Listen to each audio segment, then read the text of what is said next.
Good evening, everybody. Welcome back to the channel. Glad to have you. Like what you see in here, hit like and subscribe. Give me a thumbs up. It helps me with the channel. Every once in a while, between videos of teaching about safety and giving you some pointers, I like to tell some stories, about crazy things in life.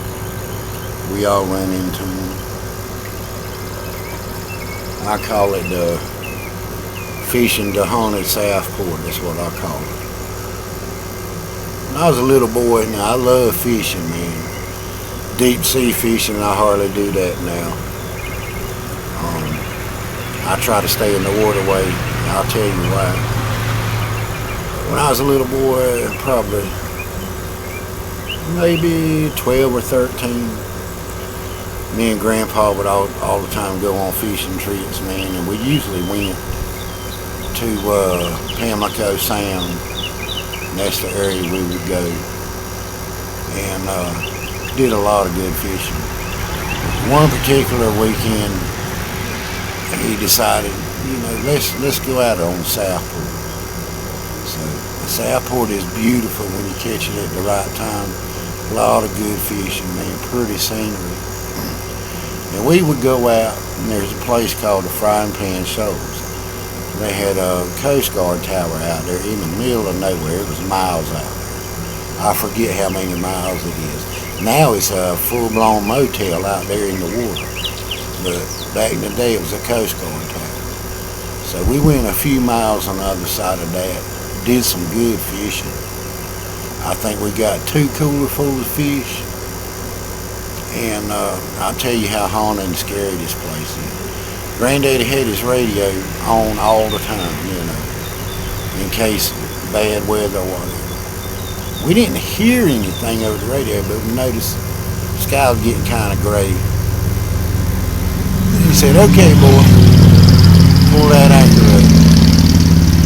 Granddaddy was a retired soldier. He was a retired drill sergeant. And that's where I learned a lot of stuff from him. He was a man's man, man. I believe that's what he did. He was a drill sergeant and marched with the soldiers and stuff at Fort Bragg. And we were in an 18-foot Galaxy. He had, I think it was 140 horse Evinrude on the back of that thing. That damn thing would fly. So he said, "Pull that anchor up." And he always made sure I had my life jacket on. So we're rolling out of there, and he'd always point the boat toward the sunlight. But we noticed it's getting real rough, very rough, and he couldn't run full throttle on it. So we had to slow down almost turtle speed to ease.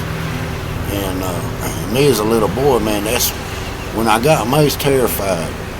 He reached in a box and got this thing out, and he hit the button. It blew up, and it was a big orange balloon thing. It looked like a blimp. It was shaped like a blimp, but it was orange. And he tied the rope to the back of the boat, and it floated up like that. And he looked at me and said, "That's so the Coast Guard can find us if something happens." That was the time I was scared to death. Now keep in mind, we didn't get no weather reports, no nothing. Usually if we got a weather report, we'd be gone. But we got to the tower, and we kept cruising right along. And as I would look to my left and my right, there's a wall of water just like that, a wall of water. Look behind me, there's a wall of water. And we're just scooting along like that, scooting along, scooting along, scooting along. Oh man, and he's just doing that boat, everything, he's giving it everything he can give it without turning us over. And finally we get out of the ocean into the waterway, and it's choppy, and he guns it, and we're gone.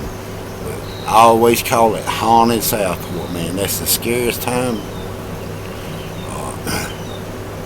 Hardly ever do I go offshore now. No. I stay in the waterway catching my sheephead and my flounder. I always call it haunted Southport. That's the only place I ever been out where it got so rough so quick like that. Just really, It went from beautiful to turning dark and gray, wind blowing, and the water. I mean, like I say, it was a wall. But I wanted to share that with all my viewers and everything, just let you know things that happen in life, you know, and man, I'm telling you, the scariest point. I'm glad we made it out of there, because you know, it's a pretty big boat, but when you're out there in the middle of that ocean, it ain't so big. So even with the size engine like that, we had to take it easy. Y'all have a good one.